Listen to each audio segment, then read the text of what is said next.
यार मेरी मैडम के साथ लड़ाई हो गई। मैं पति पत्नी के बीच जो ये लड़ाई होती है ना, इसका पूरा प्रोसेस समझ चुका हूं। आपको स्टेप बाय स्टेप समझाता हूं। देखो क्या होता है, पहले दोनों तरफ होता है पाइल अप, फिर अचानक एक दिन घमासान लड़ाई होती है जो चलती है आधा घंटा। इस लड़ाई में दोनों एक दूसरे को पास्ट की गलती गिनवाते हैं।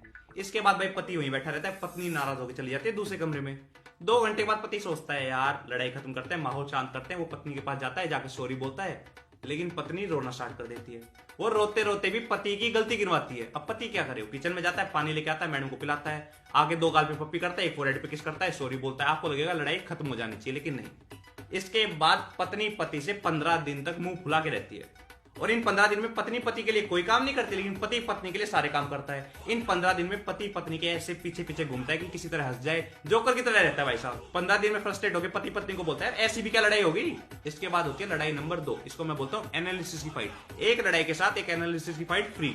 इस लड़ाई में ये डिस्कस होता है कि पिछली फाइट में गलती किसकी थी।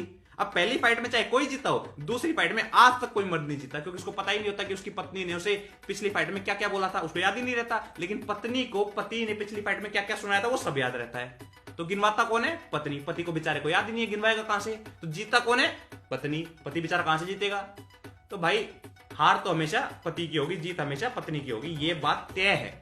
अभी हमारी एनालिसिस वाली फाइट बची है, तो वो कर लेते हैं। नहीं, मुझे पता है कि मैं हारूंगा, लेकिन मैडम की संतुष्टि भी तो जरूरी